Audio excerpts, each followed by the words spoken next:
This is a second take for the iPhone versus Samsung. In the previous video, I didn't turn off HDR in iPhone. It makes a lot of mess in that video. It was too bright. It was crazy and bright. But now we turn off everything, and I'm literally saying everything, even the video stabilization, electronic video stabilization. So the video is not cropped at all in both phones. There's no crop. That's how wide it is. And let me just spin that rack. That's how wide it is, 0.5 without electronic stabilization. Now move, we want to see that stabilization. Okay. This is how it looks like without stabilize. Now 1x, this is wide angle of course, so let's see the in 1x main lens. Of course I'm commenting what I see on those smartphones. This is live comment, not in post-production. Everything is live here. Alright, that's the video stabilization test.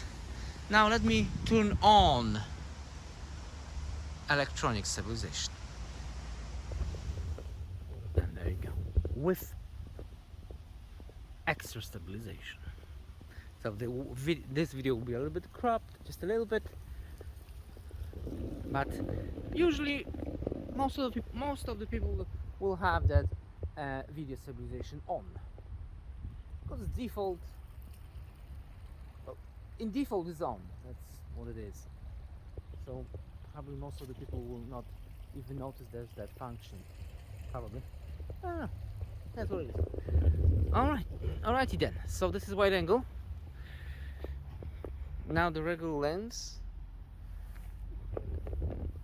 Wait a minute, we forgot to test the autofocus on the wide angle.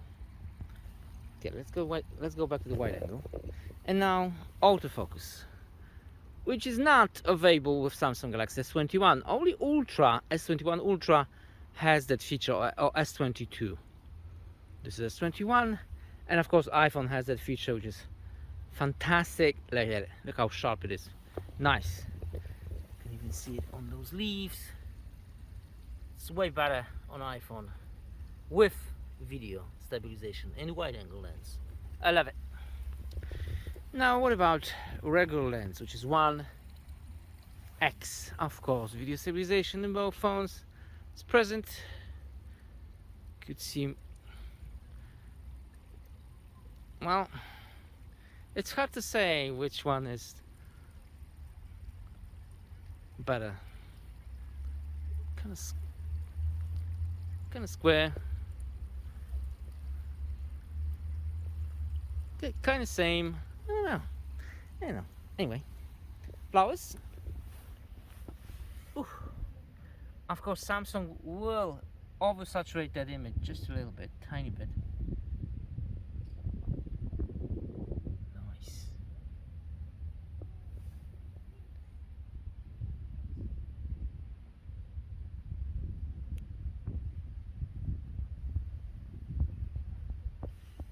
Alrighty then.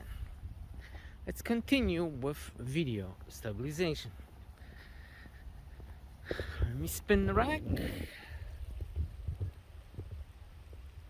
How's it sound like? How's it look like?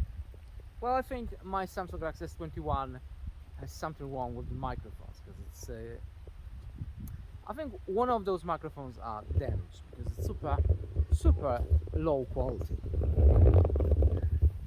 Maybe it's not low quality, but it's not too loud. Anyway, I think one of those broke. Alrighty then.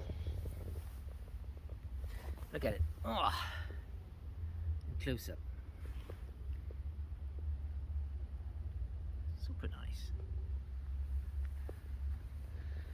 Now, what about telephoto? In order to do the telephoto action, we need to go this way. I'm going to do telephoto. Maybe if we do it on the building. Well, there's too many trees to do it on the building. let's do it on that statue. Alright. This is 1x. This is 3x on iPhone and Samsung. Which one looks better? By the way, video stabilization, nice. Alright, let's go all the way to 9x in Samsung and 9x in iPhone.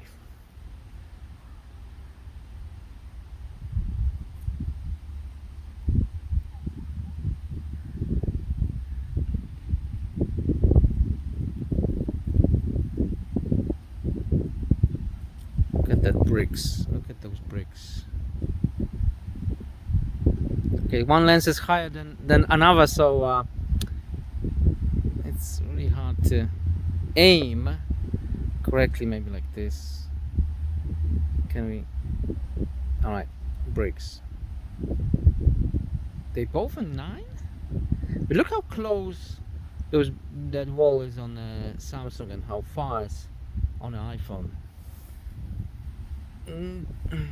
It's not the same. We have to go back at 5.8 on the Samsung. Maybe 6. I think okay, that's 6.8. So I think 7x. Let's go back to the 7. That's 7x on the Samsung and 9 on the iPhone. Yep. All right.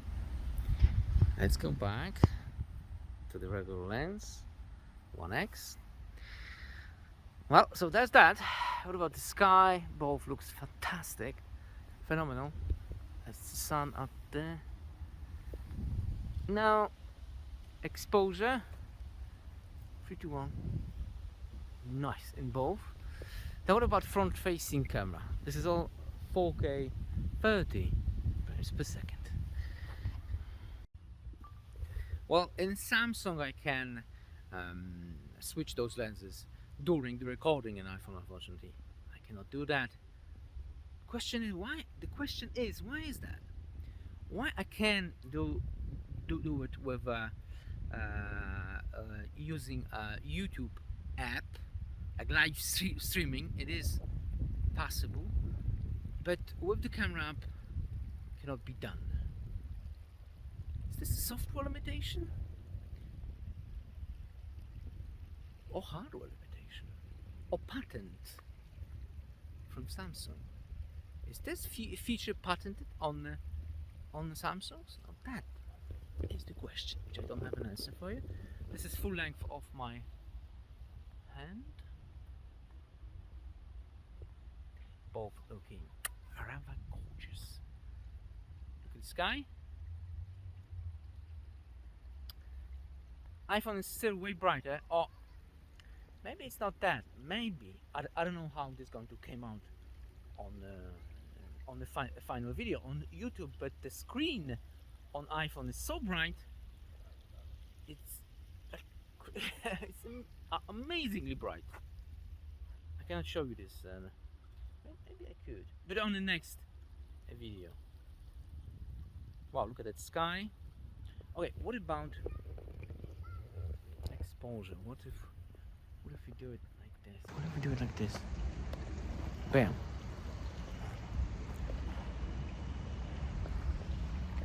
Sun is okay there. That's the sun. Bam. Both. Rava. This pigeon is sick. Anyway, Rava, fantastic. Like I said, audio is better on iPhone because my Samsung is I think one of those microphones is damaged, but I think I already said that like three times already. What a fantastic weather we have today, and of course autofocus in both front-facing cameras, really good, really good, really fast. Alright, so did I forget something? Did I forget about some feature? I think that's all I have. In the end of this video, I will put photo samples, so also check them out. And there you go, iPhone experience. iPhone needs the new firmware because it's the newest EOS 16.1 is kind of laggy. Has a lot of bugs. Maybe it's not laggy, but it has a lot of bugs. So they need to be they need to update that firmware, and we're all fine and dandy. But by the way, I've checked the benchmark on the latest iPhone 14 Pro, and those numbers are insane.